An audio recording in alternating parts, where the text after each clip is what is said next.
안녕하세요. 여러분은 노숙자라는 단어를 들으면 어떤 이미지를 떠올리세요? 아마 집이 없어 정처 없이 떠도는 사람, 일을 하지 않거나 지하철역, 공원 등에서 생활하는 사람이 생각날 거예요. IMF 이전에는 노숙을 하는 것에 대해서 지금보다 더 부정적이었던 것 같아요. 사람들이 노숙하는 것을 일종의 정신병으로 취급하기도 했거든요. 하지만 IMF가 터진 이후 노숙인의 비율은 급격히 늘어났어요. 자발적이든 타이든 그분들의 남다른 행색만큼 다들 특별한 사연들을 가지고 있을 거예요. 물론 우리가 그 모든 것을 알 수는 없겠죠. 그걸 알더라도 누군가는 그래도 의지를 갖추고 노력해야지 같은 이야기를 할 수도 있고요. 그런데 이와 관련된 굉장히 유의미한 조사 결과가 있더라고요. 2017년 보건복지부에서 실행했던 조사가 있어요. 2,000명의 노숙인의 정신 상태를 점검했는데요. 그중 무려 52%가 우울증 판정을 받았다고 하더라고요. 52%라니 절반이 조금 넘는 수치예요. 예상치 못한 결과였기에 이걸 듣고 매우 놀랐었어요. 우울증의 대표적인 증상 중 하나가 무기력함이라는 것을 아셨나요? 우리는 흔히 그분들을 게으른 사람, 의지가 없는 사람들로 보고는 해요. 그렇지만 이 결과를 보았을 때 어쩌면 그분들은 그럴 힘이 고갈된 것이 아닐까 하는 생각도 들어요. 처음부터 노숙인이 되지 않았으면 되잖아요. 하실 수도 있겠어요. 물론 그렇게 된다면 더없이 좋겠죠. 그분들에게도 말이에요. 조사에 따르면 노숙자가 되는 경위는 질병이나 장애로 인한 이유가 25%가 넘어요. 그 다음으로 많은 것이 이혼이나 가족의 해체로 15%가 넘죠. 오히려 알코올 중독이나 교도소 출소 등과 같은 이유는 10%도 되지 않아요. 그분들이 하는 모든 행동이 다 올바르다고 하는 것은 아니에요. 길에서 술을 마시거나 다른 사람들에게 두려움을 주는 행동을 하는 것 등 다른 사람들에게 피해를 주는 행동까지 모두 옹호할 생각도 아니고요. 다만 우리가 이제껏 저 사람들은 그냥 의지가 없는 사람들이야, 열심히 살려 하지 않는 사람들이야 하고 치부해버리며 섣부르게 선입견을 가졌던 것은 아닐까 하는 거예요. 저는 바닷가가 가까운 시골 마을에서 태어났어요. 오랜 시간을 그 마을에서 자랐죠. 아버지는 배를 타는 분이었어요. 새벽 일찍 어선을 타고 나가 물고기를 잡아와 시장에 팔곤 하셨어요. 아버지의 할아버지도 그 할아버지의 아버지도 배를 타셨기 때문에 저도 자연스럽게 아버지를 따라 배를 타게 되겠다고 생각했어요. 어머니는 제가 중학교를 졸업하기 전 폐암으로 돌아가셨어요. 어머니가 돌아가시던 날 처음으로 아버지가 우는 모습을 봤어요. 그리고 처음으로 아버지는 며칠 동안 날씨가 좋은데 또 바다에 나가지 않으셨어요. 제 입학식, 졸업식에도 빠지지 않고 날이 좋으면 바다로 가셨던 분이 말이죠. 아버지, 밥 먹어요. 슈퍼집 아줌마가 반찬 좀 만들어서 갖다 줬어. 난 생각 없다. 너 먹어라. 아버지 오늘 종일 아무것도 안 먹었잖아. 괜찮다. 이따가 내가 알아서 챙겨 먹을게. 너 먼저 먹어라. 그 후로 몇 년 동안 아버지는 술만 드셨어요. 새벽에는 배를 타고 아침에 돌아오면 남은 시간은 온종일 술을 드셨죠. 아버지가 어머니를 그렇게 사랑하셨는지 처음 알았어요. 드라마나 영화에 나오는 이벤트나 달콤한 말 한 번 한 적 없으셨고, 어머니와 손 한 번 잡는 모습도 본 적이 없었거든요. 그렇게 표현하진 않으셨지만 사실 어머니를 많이 사랑하셨나 봐요. 저는 방학 때면 종종 아버지의 일손을 도왔어요. 예전에는 배 위에서 같이 이야기도 나누고 엄마 몰래 가끔 소주도 한 잔씩 주고 하셨죠. 하지만 어머니가 돌아가신 이후 아버지는 말수가 줄어들었어요. 줄었다는 표현보다는 없어졌다는 게 더 맞겠네요. 몇 년 동안 웃는 모습도 볼 수 없었죠. 그리고 어느 날 배를 타러 나가셨다가 영원히 돌아오지 않았어요. 사람들 말로는 배에서 술을 드시다가 발을 헛디뎌 떨어진 것 같다고 하더라고요. 하지만 제가 봤을 때 아버지는 그냥 어머니가 너무 그리워 떠나기로 하신 것 같아요.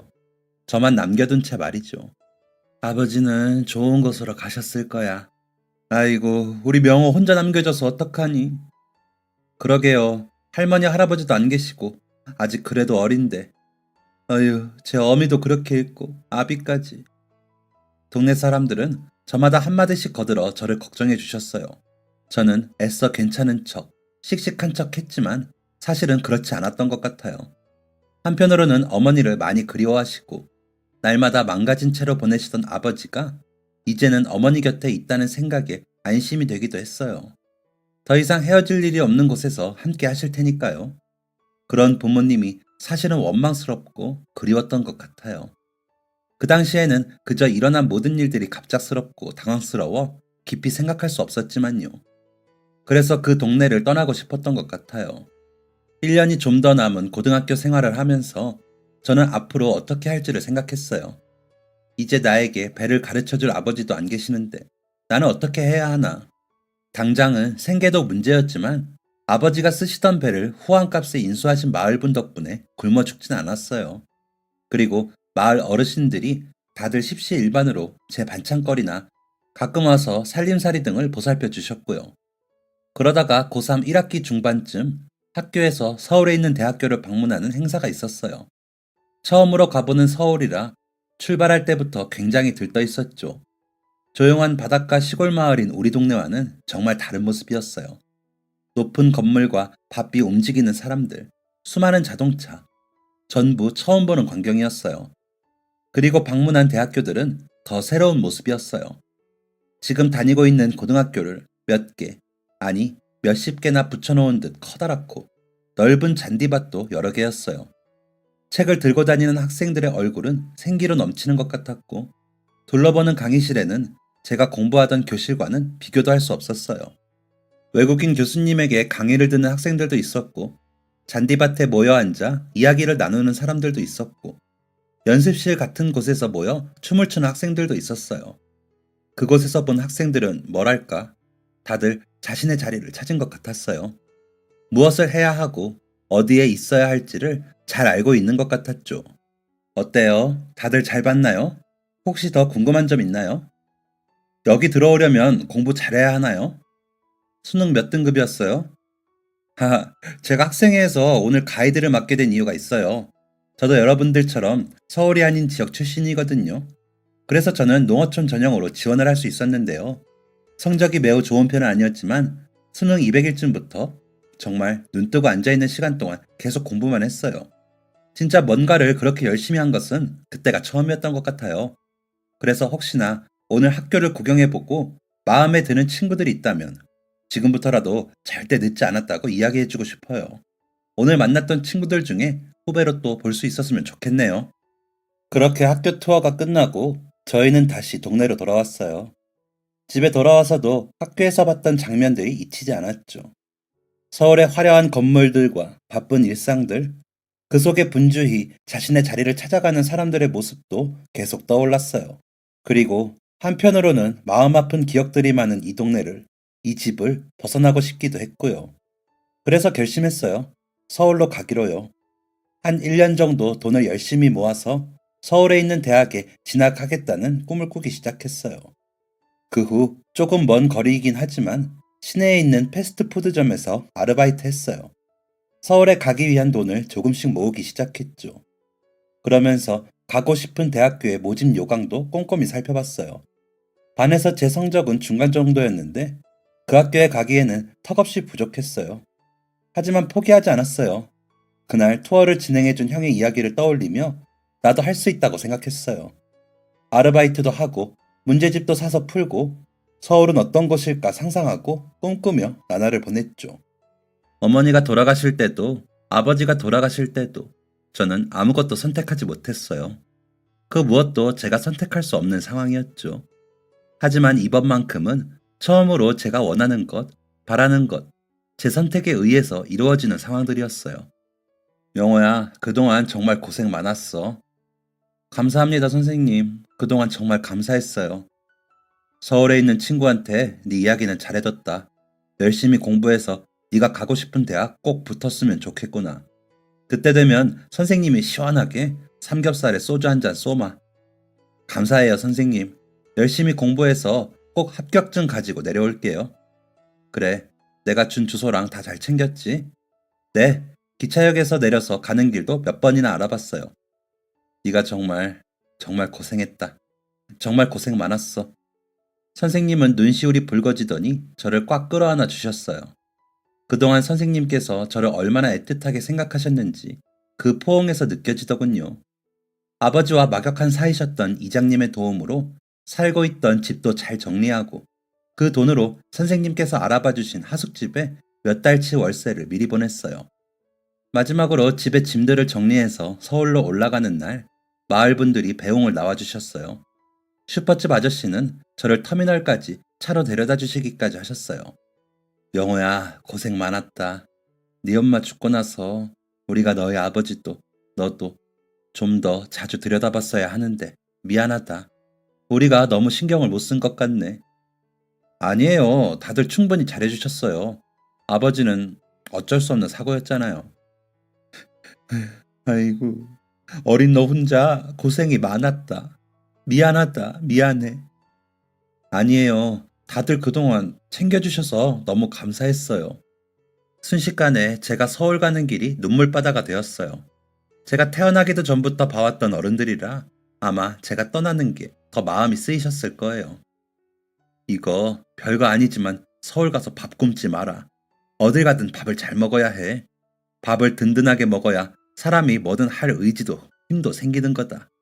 그리고 타지살이 힘든 일에 특히나 든든하게 배를 채워야 마음이 춥지 않은 거야. 알았지? 다들 저한테 이런 거 안 해줘도 되는데 네 아빠랑은 다들 어릴 때부터 함께 자란 사이다. 우리가 형제처럼 자란 것처럼 명호 너도 언제나 우리 가족이야. 서울에서 힘든 일 있으면 언제든 연락하고 돌아오고 싶으면 언제든지 돌아와도 된다. 감사합니다. 감사합니다. 저 잘 다녀올게요. 열심히 하고 올게요. 저는 많은 사람의 응원과 사랑을 받으며 터미널로 갔어요. 우리 동네에서는 서울까지 바로 가는 기차나 버스가 없었기 때문에 터미널에서 버스를 타고 인근 지역의 기차역에서 갈아타기로 했어요. 이렇게 멀리까지 혼자 떠나는 것은 처음이라 긴장 반 설렘 반이었어요. 그렇게 서울로 가는 기나긴 시간 동안 잠도 자고 책도 읽고 많은 것을 하며 보냈어요. 오랜 시간 끝에 드디어 도착한 서울. 반짝이는 빌딩의 불빛들이 어두운 야경을 밝혀주고 있었어요. 해가 진 밤하늘 사이로 여전히 다니는 버스들과 이리저리 바쁘게 움직이는 사람들이 보였죠. 와, 서울이다. 모든 게 낯설었지만 신기하고 또 그게 기분이 좋았어요.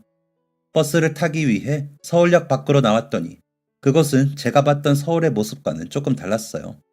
계단의 한쪽 구석에는 소주병이 뒹굴고 알 수 없는 말을 중얼거리는 사람들이 있었죠. 시골이었던 우리 동네에서는 볼 수 없었던 노숙자였어요. 뉴스나 드라마, 영화 등에서 본 적은 있지만 말이에요. 그런데 그때 한 남자분이 눈에 띄었어요.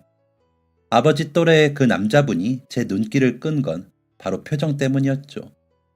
어머니가 돌아가신 후 아버지가 줄곧 짓고 있던 표정이었어요. 모든 것을 다 잃었다는 눈빛과 삶의 이유를 느끼지 못하는 허망한 표정 말이죠. 저는 괜히 아버지가 떠올라 싱숭생숭해진 마음을 뒤로하고 저녁을 먹기 위해 주변을 둘러봤어요.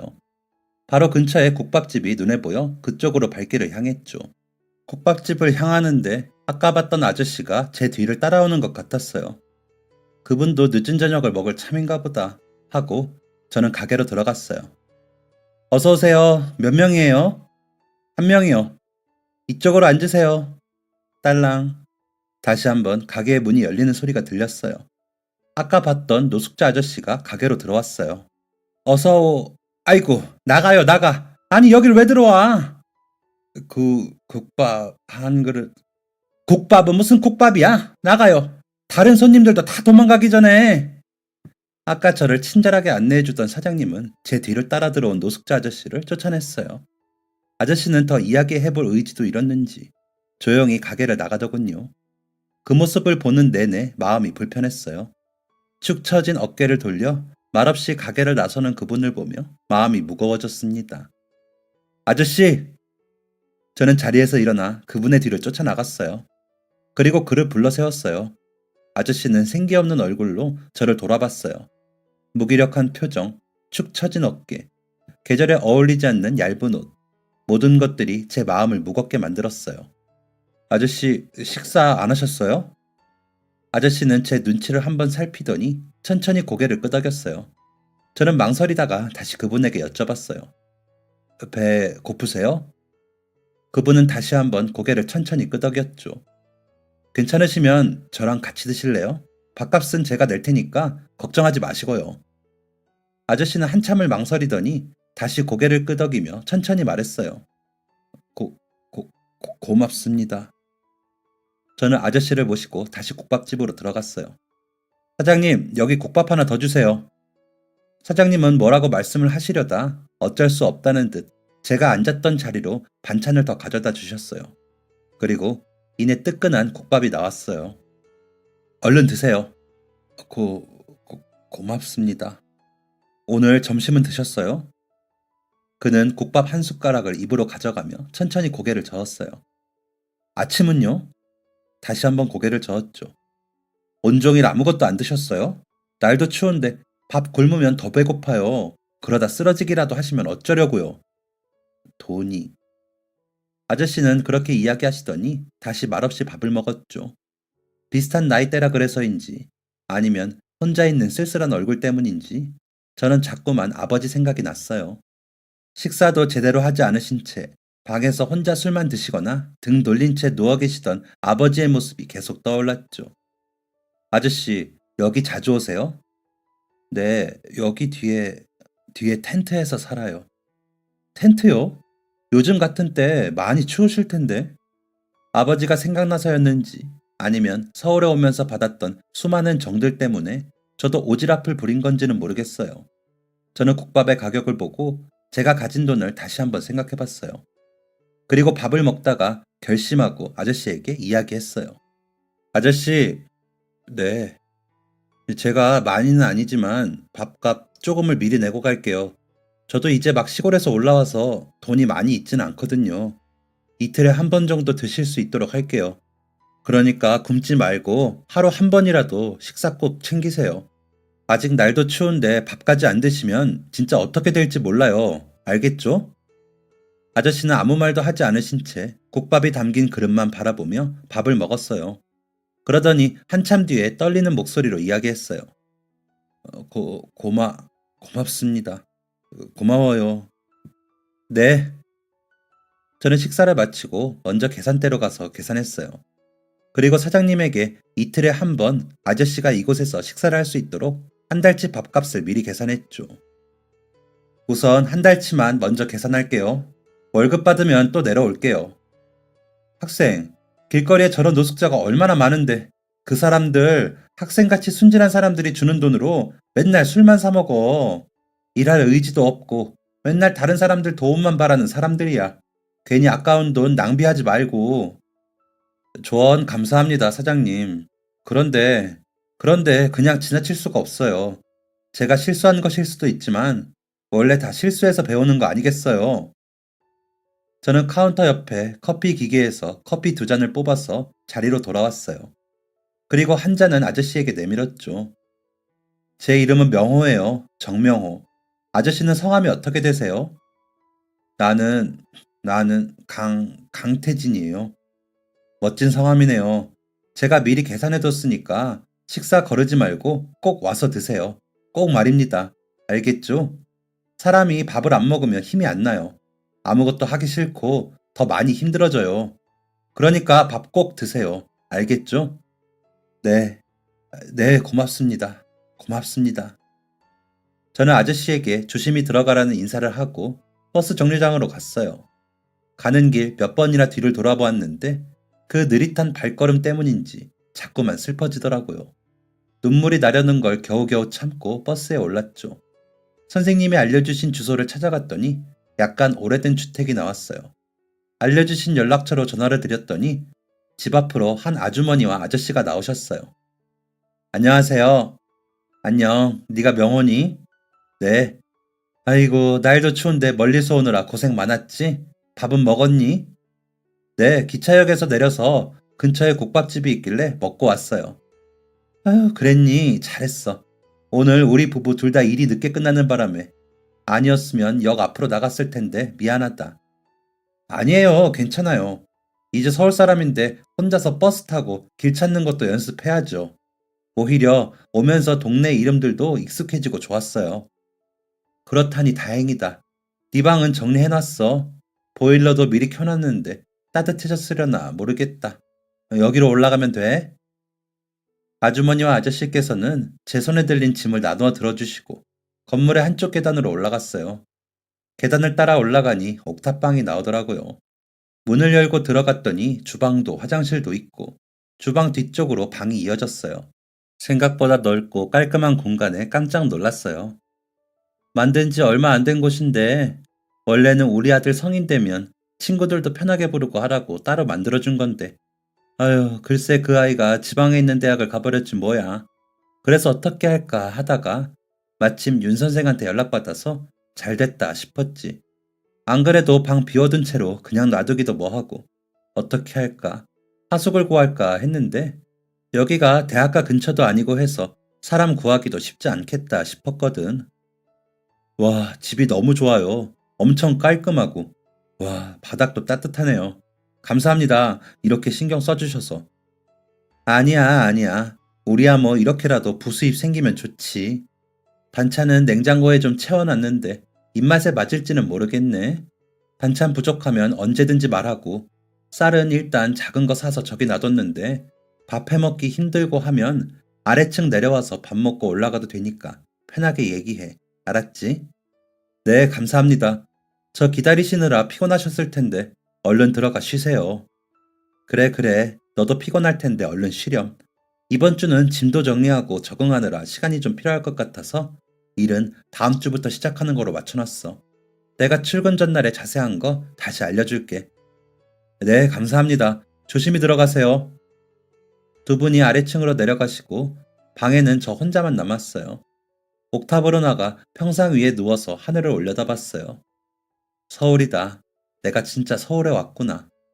저 스스로가 대견하기도 하고 또 앞으로 어떻게 될지 걱정도 되고 여러 감정이 복잡하게 들었어요. 아니야, 잘할 수 있어.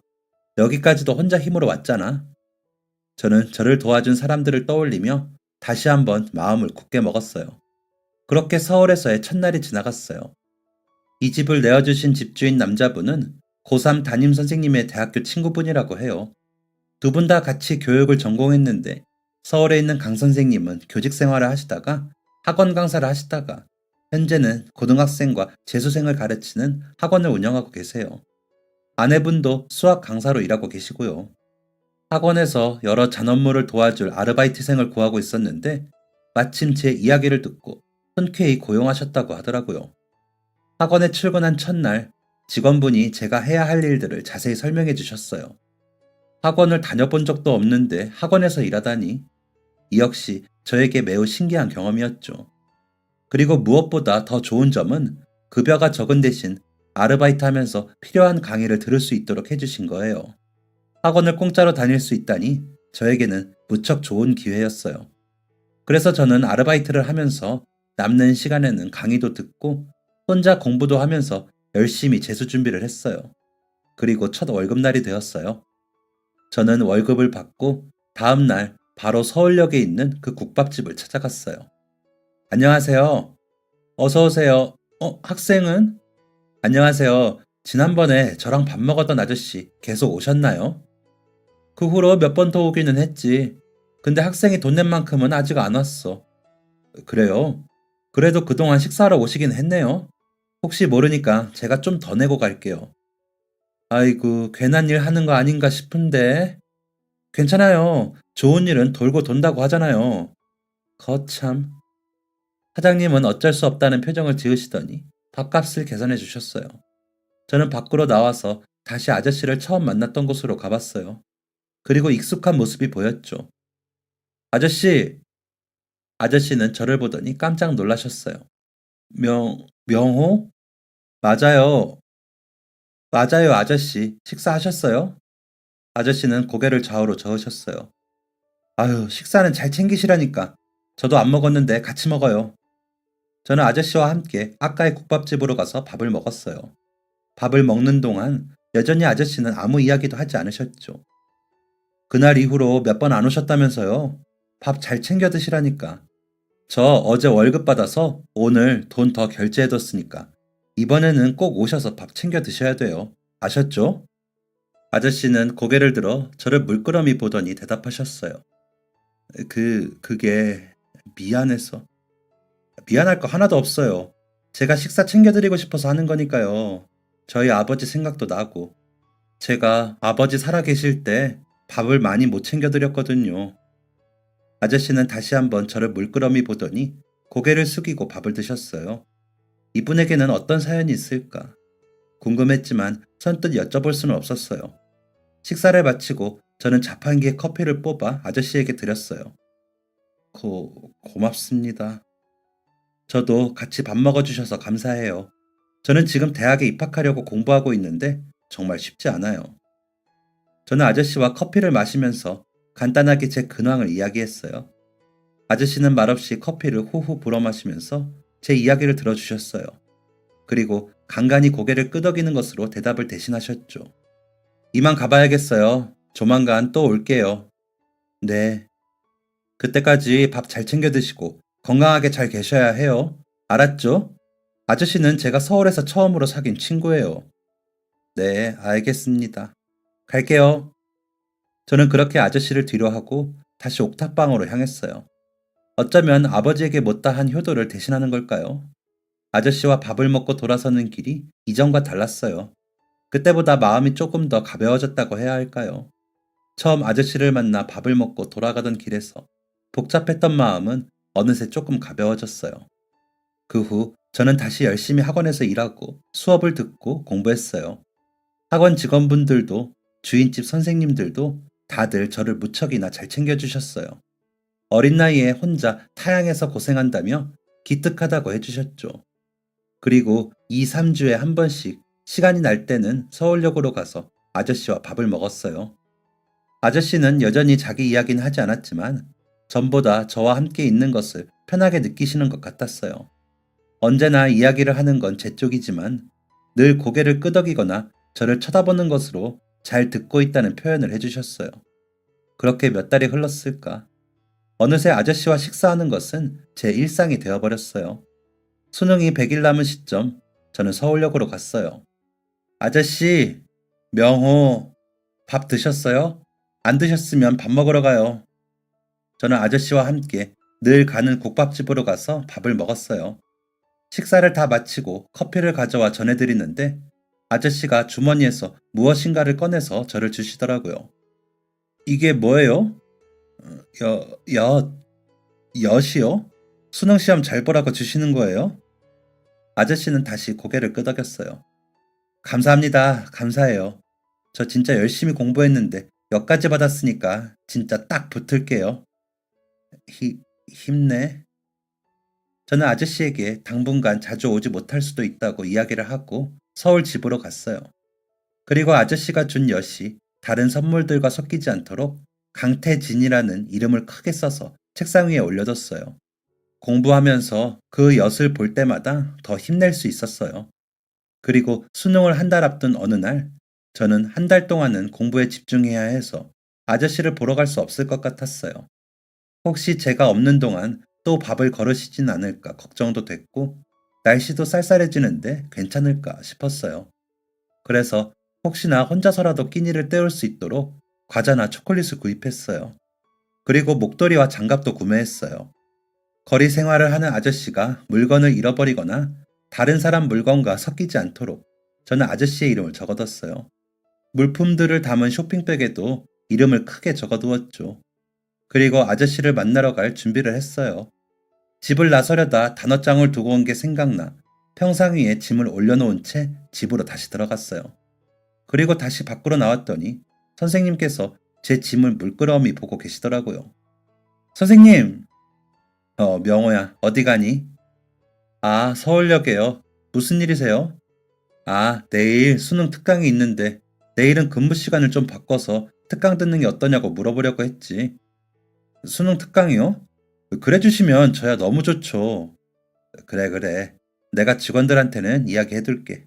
근데 강태진이 누구니? 친구야? 아니요. 그게 제가 처음 서울 왔을 때 서울역에서 만난 어떤 아저씨가 있는데요. 저는 선생님께 처음 아저씨를 만난 날부터 그동안 아저씨와 종종 밥을 먹은 일 등에 대해 이야기했어요. 선생님은 말없이 고개를 끄덕이며 제 이야기를 들어주셨죠. 그랬구나. 정말 쉽지 않은 일인데 명호가 대단한 일을 하고 있었네. 에이, 아니에요. 아무튼 그래서 수능 전까지는 못 갈 것 같아서 이거라도 전해드리려고요. 날도 쌀쌀한데 그럼 오늘은 내가 서울역까지 데려다 줄게. 안 그러셔도 괜찮은데요. 마침 나도 시간이 남아서. 괜찮아, 가자. 저는 선생님의 차를 타고 서울역까지 갔어요. 이런저런 이야기들을 하다 보니 금세 서울역에 도착했어요. 여기서 내리면 되겠구나. 감사해요, 선생님. 아저씨다. 저 먼저 가볼게요. 저분이야? 그래, 조심해서 다녀오렴. 저는 차에서 내려서 아저씨에게 다가가 인사를 했어요. 아저씨, 저 왔어요. 명호, 식사하셨어요? 어디 아픈 데는 없죠? 저는 아저씨에게 수능 준비 때문에 한동안 오기 힘들 것 같다고 이야기하며 쇼핑백을 드렸어요. 목도리를 둘러드렸더니 아저씨는 처음으로 웃으셨어요. 장갑을 끼더니 손에 꼭 맞다며 좋아하셨죠. 그런데 그때 형, 형! 뒤를 돌아보니 울고 있는 선생님이 보였어요. 선생님, 형, 형! 선생님은 울면서 달려와 아저씨의 손을 잡았어요. 형, 나 태민이야. 기억 안 나? 형 동생 태민이. 아저씨는 고개를 돌리며 손을 빼려다가 다시 선생님의 얼굴을 쳐다봤어요. 태민이? 그래, 태민이. 형 동생 태민이. 기억나? 어? 태민이, 태민이. 아저씨는 선생님의 얼굴을 물끄러미 들여다보더니 다리에 힘이 풀린 듯 주저앉았어요. 태민이, 내 동생 태민이. 그러더니 계속 선생님의 이름을 되뇌었어요. 형, 여기서 왜 이러고 있어? 언제부터 여기 있던 거야, 대체? 선생님은 울면서 아저씨의 얼굴을 살폈어요. 아저씨도 선생님의 손을 잡으며 울고 있었죠. 두 분은 그렇게 한참을 서로를 부르며 길에 주저앉아 울었어요. 일단 집으로 가자, 형. 응? 아저씨는 망설이더니 계속해서 부탁하는 선생님에게 못 이겨 차에 탔어요. 저는 이 모든 상황이 무슨 일인가 어리둥절했어요. 그리고 집으로 돌아와 선생님 집에 모여 앉았어요. 선생님은 따뜻한 커피와 간식을 내어주셨어요. 형, 어떻게 된 거야? 아저씨는 대답 없이 고개만 숙였어요. 명호야, 많이 놀랐지? 원래 나이 차이가 좀 나는 친형이 있었어. 몇 년 전부터 갑자기 사라져서 연락이 끊겼단다. 주변을 아무리 찾아보고 수소문해봐도 찾을 수가 없었어. 경찰서에도 가봤지만 다 큰 어른이라고 그저 어디로 훌쩍 떠난 것 같다더구나. 선생님은 울먹이는 얼굴로 아저씨의 손을 잡았어요. 그런데 이렇게 힘들게 길에서 생활하고 있었다니 정말 몰랐어. 서울역이면 멀지도 않은데 거기 있는 줄도 모르고. 미안해, 형. 미안해. 내가 제대로 못 찾아봤어. 미안해. 선생님이 울자 아저씨는 고개를 들어 선생님 얼굴을 봤어요. 아니야, 태민아. 아니야. 네 잘못이 아니야. 선생님은 다시 눈물을 흘렸어요. 형님은 원래 아내와 아들이 있었어. 내가 지금 운영하는 학원은 원래 형님이 하시던 거였지. 그런데 몇 년 전에 갑자기 사고가 났어. 그날 형님은 아내와 아들을 태우고 춘천으로 나들이를 다녀오는 길이었지. 서울로 돌아오는 길에 졸음운전하던 차량 때문에 사고가 크게 난 거야.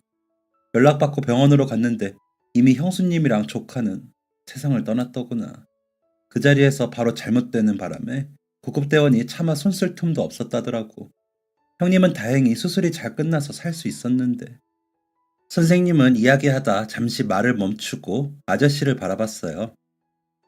깨어나고 나서 형수님이랑 아들 이야기를 듣더니 난리가 났었지.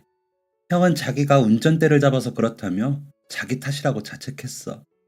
계속되는 자책은 우리가 말릴 도리도 없었지. 그렇게 아무것도 하지 않고 집에 틀어박힌 채 지내다가 갑자기 사라져버린 거야. 내 탓이야. 내 잘못이야. 다 내 잘못이야. 내가 운전을 해서 내 잘못이야. 형, 그게 왜 형 잘못이야? 아니야, 그건 사고야. 형 잘못이 아니야.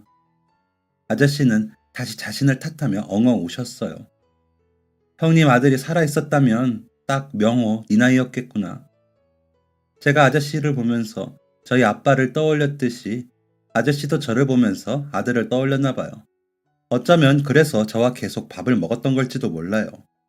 내가 형을 더 잘 돌봤어야 하는데, 더 잘 챙겼어야 하는데, 형이 사라져서 이 고생을 하게 만든 것도 내 잘못이 크다. 아니에요, 선생님. 그렇지 않아요. 선생님의 모습에서 아빠의 사고에 대해 자신을 탓하던 제 모습이 보였어요. 저는 선생님을 위로해주고 싶었지만 어떤 말로 위로해야 할지 몰랐죠. 사실 처음 아저씨에게 밥을 사드리게 된 건 돌아가신 제 아버지 때문이었어요. 저는 선생님에게 그동안 있었던 일들을 이야기해드렸어요. 아버지가 왜 돌아가셨는지, 제가 왜 서울에 오게 되었는지, 그리고 아저씨를 처음 만났을 때 왜 밥을 사드렸는지도요. 선생님과 아저씨는 제 이야기를 천천히 들어주셨어요. 그리고 아저씨는 고개를 들어 저를 보더니 제 손을 두드리며 말했어요. 그건 사고야. 네 잘못이 아니란다. 아저씨 눈에서 따뜻함이 느껴졌어요. 저도 아저씨 손을 잡으며 말했죠. 아저씨도요. 아저씨도 그래요. 그건 사고였어요. 누구도 예측할 수도 없었던 사고요. 그러니까 우리 서로 자책하지 말아요. 아저씨에게는 이렇게 아저씨를 기다리고 찾아 헤매던 가족이 있잖아요. 미안하다. 미안해. 아저씨는 울면서 선생님에게 계속 미안하다고 이야기했어요.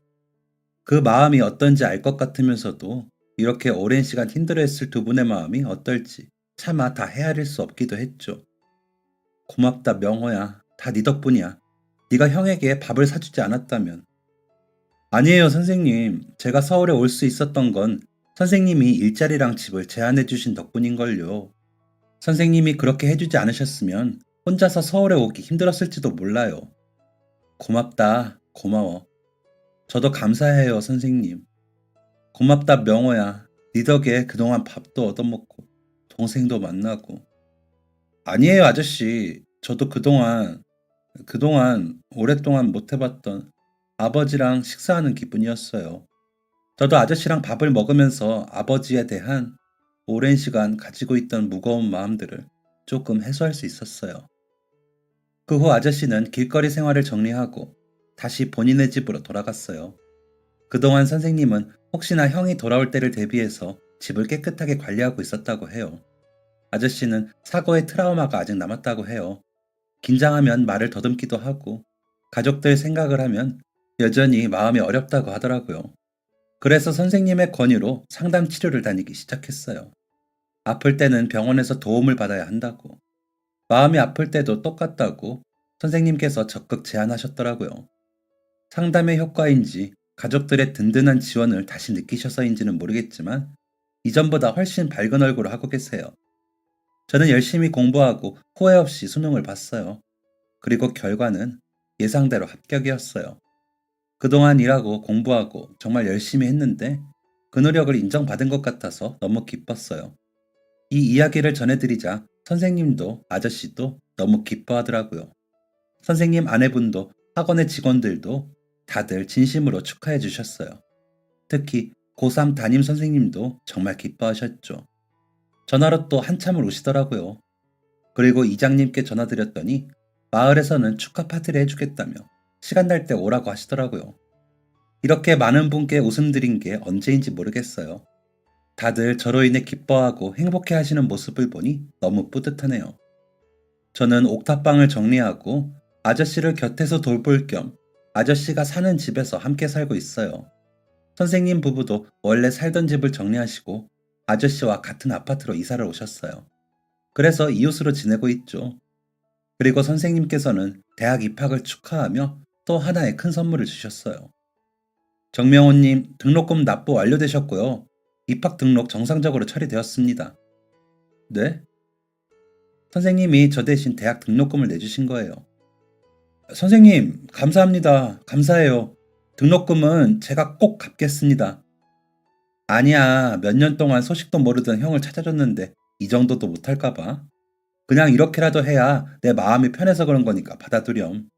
그리고 우리 학원 다니는 학생이 명문대에 합격했는데 이 소식 듣고 주변에서도 난리야. 네 덕분에 좋은 일이 너무 많았어. 고맙다, 명호야. 감사해요, 선생님. 저 앞으로도 더 열심히 할게요. 아저씨도 잘 보살피고요. 저는 아저씨와 있었던 일을 계기로 현재 심리학 공부를 하고 있어요. 제가 마음이 어려웠을 때 누군가의 도움을 받고 싶었지만 그러기 쉽지 않았고, 아저씨도 자신의 마음의 병이 들었을 때 그걸 도와줄 사람이 필요했었죠. 또 아저씨가 상담을 시작하면서 점점 마음의 무게를 내려놓는 모습을 보니 저도 그런 일을 하고 싶다는 생각이 들더라고요. 그래서 지금은 아저씨와 함께 아버지와 아들처럼 한 집에 살고 서로 밥도 챙겨주고 있어요. 저는 대학 생활을 열심히 하면서 계속 일하던 학원에서 보조 업무를 하며 생활비를 벌고 있죠. 아저씨도 언젠가는 학원에서 다시 아이들을 가르치기 위해 열심히 치료 중이에요. 또 이번 일을 계기로 노숙자분들에게도 더 관심을 가지게 됐어요. 그래서 노숙인 분들을 위한 무료 급식소에 봉사활동도 다니고 있는데요. 그분들 중 많은 분이 우울증을 가지고 있다는 이야기를 보고 결심했죠. 언젠가 공부를 마치고 제가 충분히 남을 도울 수 있을 때 노숙인 분들에게 무료로 심리 상담을 해드리겠다고요. 지금은 그렇게 될 미래를 꿈꾸며 일도 공부도 봉사도 열심히 하면서 하루하루를 지내고 있어요. 이렇게 열심히 공부하고 앞으로 향하다 보면 언젠가 분명 제 꿈을 이룰 수 있겠죠. 제가 앞으로도 열심히 꿈을 향해 갈 수 있도록 많이 응원해주세요. 지금까지 사연 들어주셔서 감사합니다. 사연이 재밌으셨다면 구독과 좋아요를 눌러주세요. 감사합니다. 안녕히 계세요.